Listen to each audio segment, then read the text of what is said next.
Welcome to this lecture. Here we want to understand the formula that we use in friction. Okay, so we have got a box as usual. Our box, let's say now it's 200 kg, just an assumption. And this box is put on one side by the tractor and the other side a Vitz. Right. Naturally, we know that a tractor has got bigger horsepower compared to a Vitz. So what will happen is this object is going to move in this direction. But the Vitz will continue slowing down the tractor. Therefore, the Vitz become the friction force and the tractor become the pulling force. For us to find the net power here that is at work, we are going to get the power of the tractor and subtract the power of the Vitz. Then we have got the net power. Now, that should be equated to how fast this object is going to be moving as it's pulled by a tractor. All right? So, we have got the power of the tractor minus the power of the Vitz should be equivalent to how fast the object moves, meaning the mass of the object times its acceleration. That is the total force.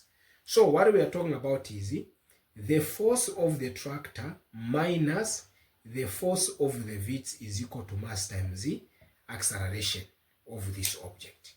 This is where we said now, this one for the Vitz, it's our friction force because it's quite smaller compared to the pulling force. That's how we get this equation. Force minus friction force is equal to mass times the acceleration. Because this is the force that is pulling, it's quite bigger than the friction force. Then we subtract the friction force is equal to mass times acceleration. Now, this equation is simply from force is equal to mass times the acceleration, the Newton's law of motion.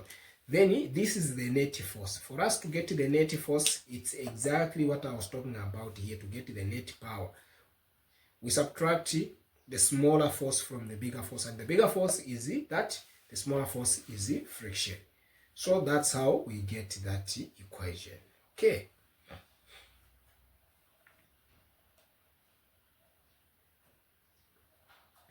So we have force minus Fr is equal to mass times the acceleration.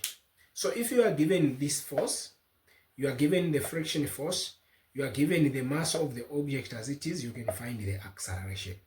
Sometimes you might just be given this and the coefficient of friction, then you can find the friction force, because we have said friction force is mu multiplied by normal.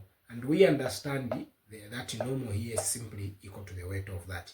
Then mu you will always be given. So that's how we get that equation. Okay. Let's solve a simple example.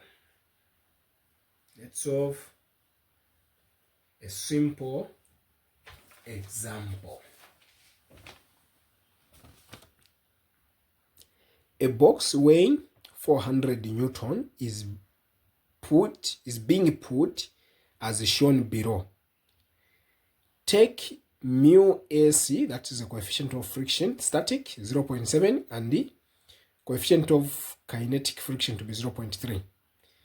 Question number 1, calculate the value of force F that should cause the box to move.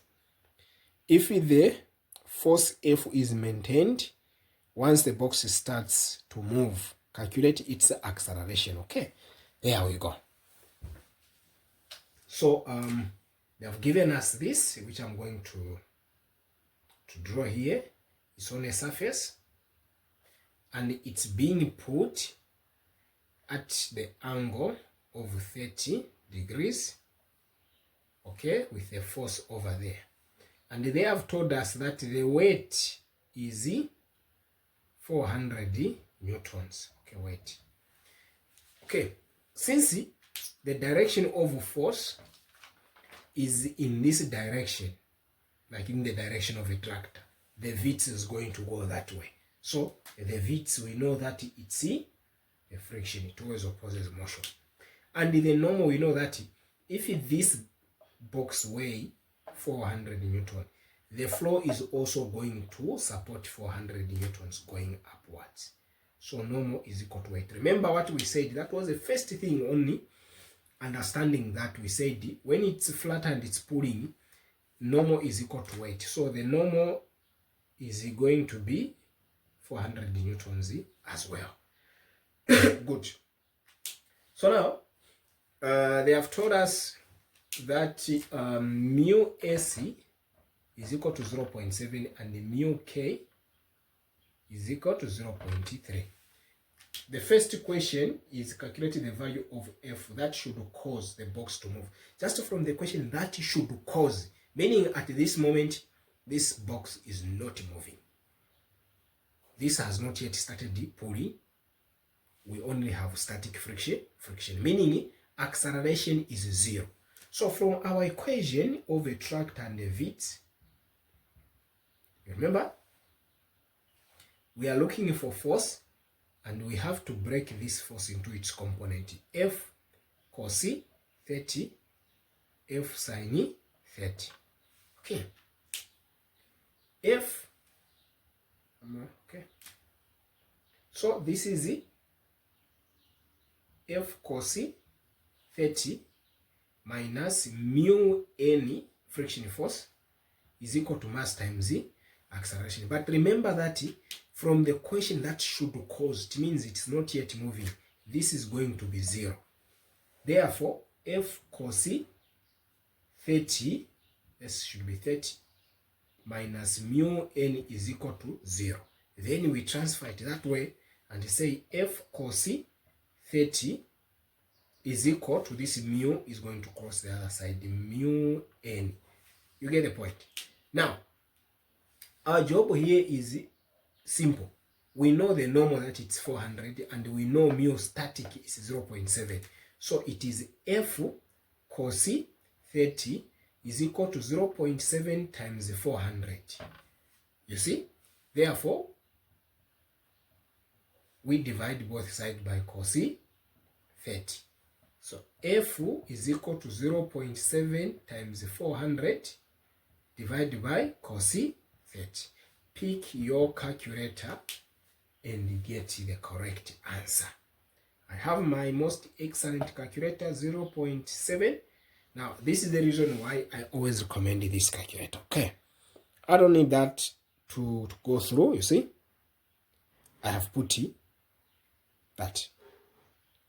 I'm just going to say 0.7 by 400 over cos 30. You see? That's how simple this calculator can be. Therefore, my force is 323.32 newtons. That's how we find the force. Then we go to B. That was A. We go to B. Question B was asking us to find the acceleration. That is, now it has started moving. Therefore, we are even going to use this one now, coefficient of kinetic friction. So, let me remove this one.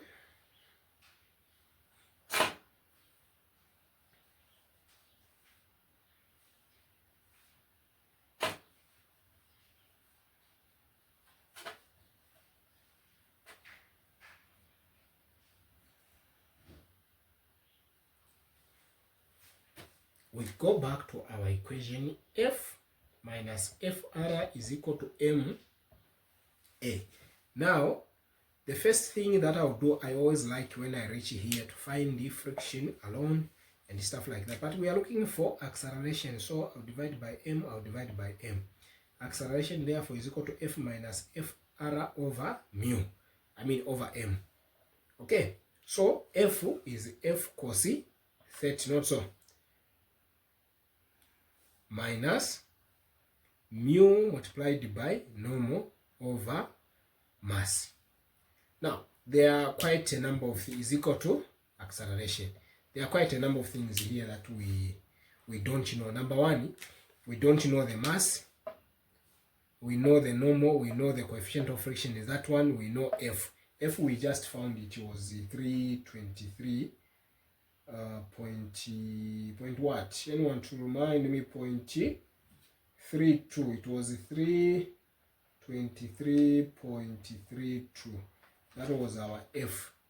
So I needed to find first of all mass. Mass is equal to weight divided by gravity. So let me write F here so I don't forget. 323.32 newtons.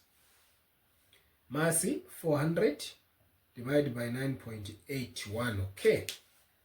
So 400 divided by, someone should be able to see what I'm doing, 9.81. That should give me 40.77 kg. So my mass is 40.77 kg. Okay.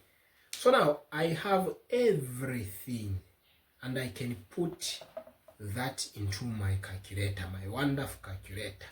Now you guys, you may not have this calculator, so you need to work it out one by one. So let me continue. Acceleration is equal to, my force is 323.32 cos theta minus my mu, it's 0.3 times normal, it's 400, it's here,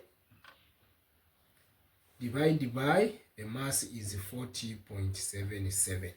Now in my wonderful calculator, I'm simply able to push this one in.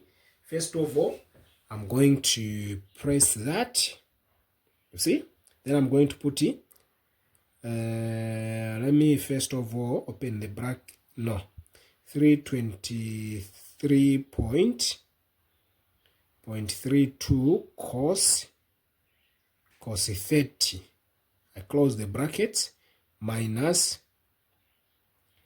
0.3 times 400, you see, divided by the mass, which was 40.77. You see that it gives me the acceleration straightforward. Okay, so let me know. I know your acceleration is going to be a little bit different because you might not be using the calculator that may allow you to punch everything together. So let me know what your acceleration is going to be. So that's how you find acceleration, and that's how you simply solve this equation. Now the most important thing, I'm repeating, understanding the question. Is the question indicating that the object is moving or not? For example, when we are finding force, the object was not moving, so acceleration was equal to 0. So we quickly worked out and found that the force was that. Then we now punched in everything into that equation. See you in the next lecture. Make sure you like the video, subscribe, and don't be selfish. Share it with your friends. The goal is everyone should pass the TVETA exams.